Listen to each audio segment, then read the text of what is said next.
He was the strongest man who ever lived, feared by nations, untouchable in battle. But his greatest enemy was not an army. It was the woman he trusted. One night, while he slept peacefully, his destiny was quietly stolen. This is the story of Samson and the betrayal that changed everything. From the moment Samson was born, his life was already marked by destiny. Before he ever took his first breath, God had chosen him for a purpose greater than himself. His mother had lived many years without a child, carrying the quiet sorrow of unanswered prayers, until one day an angel appeared with a promise that would change everything. She would bear a son, and this child would not live an ordinary life. He was to be set apart, devoted to God from birth. No razor was ever to touch his head, for his hair would be the sign of a sacred vow. In return, God would give him great strength, and through him, Israel would begin to break free from the grip of the Philistines. As Samson grew, it became clear that this promise was real. Strength flowed through him in ways no one could explain. He did not train for it. He did not earn it. It simply came upon him. Even as a young man, the Spirit of God moved powerfully in his life. But hidden beneath this divine calling was a flaw that would follow Samson wherever he went. He was strong, but he was also impulsive. He trusted his power more than he trusted wisdom. And this weakness would slowly shape his downfall. Samson's strength soon became known far beyond his village. Stories spread of impossible feats, of enemies defeated with bare hands, of dangers faced without fear. Once, when a lion attacked him on the road, Samson tore it apart as if it were nothing, fearless, untouched, unstoppable. Yet, while his body grew stronger, his discipline did not. Samson was drawn toward the Philistines, the very people oppressing Israel. He desired their women, ignored warnings, and followed his impulses without thinking of the cost. His first marriage to a Philistine woman ended in betrayal, anger, and destruction. Instead of learning from his mistakes, Samson responded with rage. He struck the Philistines again and again, humiliating them, reminding them that they could not defeat him by force. His name became a curse in their mouths and a source of fear in their hearts. But the Philistines were patient.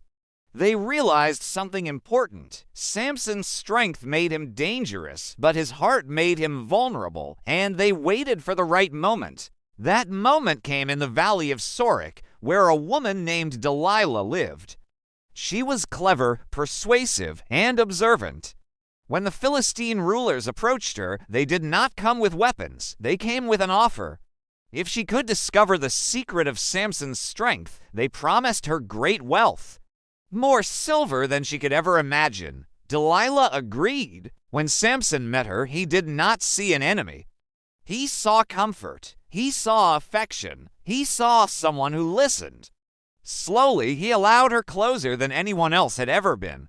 One day, Delilah asked him a simple question. "Where does your great strength come from?" Samson smiled and lied. He told her that if he were tied with fresh bowstrings, he would become weak. That night, while he slept, Delilah tested his words. When the Philistines rushed in, Samson rose and snapped the bowstrings easily. Delilah confronted him with hurt and disappointment. And again, Samson lied. New ropes never used. Again, she tested him. Again, he broke free. Samson believed he was in control. He did not realize the danger was not in the ropes. It was in his trust. Delilah did not give up. Day after day, she pressed Samson. She questioned his love. She accused him of deceit. She wore him down slowly, patiently, until his strength no longer felt like a gift. It felt like a burden. Exhausted and careless, Samson finally told her the truth. His strength was not just power. It was a vow, a covenant with God. If his hair were cut, the sign of his devotion would be broken, and his strength would leave him. That night, Samson fell asleep with his head in Delilah's lap. As he slept, she signaled to the Philistines.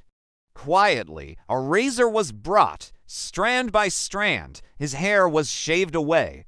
When Delilah cried out that the Philistines were upon him, Samson rose, expecting strength, but it was gone. He did not know that God's presence had left him. The Philistines seized Samson and took away his sight. They bound him in chains and threw him into prison. The man who once terrified nations was now reduced to grinding grain like a servant. In the darkness, Samson had time to think, time to remember, time to understand that his strength had never been his own. Slowly, his hair began to grow again, and with it, something else returned: humility. One day, the Philistines gathered to celebrate. They praised their God, believing Samson had been defeated forever. They brought him out to entertain them, blind and weak, standing between the pillars of their great temple. But Samson was not finished. As Samson stood between the pillars, he asked to rest his hands upon them. And in the quiet of his heart, he prayed, not for fame, not for escape, but for one final moment of strength. God answered. With everything he had left, Samson pushed. The ground shook, the pillars collapsed. The temple fell, destroying the Philistine rulers and ending Samson's life. In his death, Samson fulfilled his purpose. His story is a warning that great strength without discipline leads to destruction. But it is also a reminder that failure does not have to be the end. Even after betrayal, pride, and loss, redemption is still possible.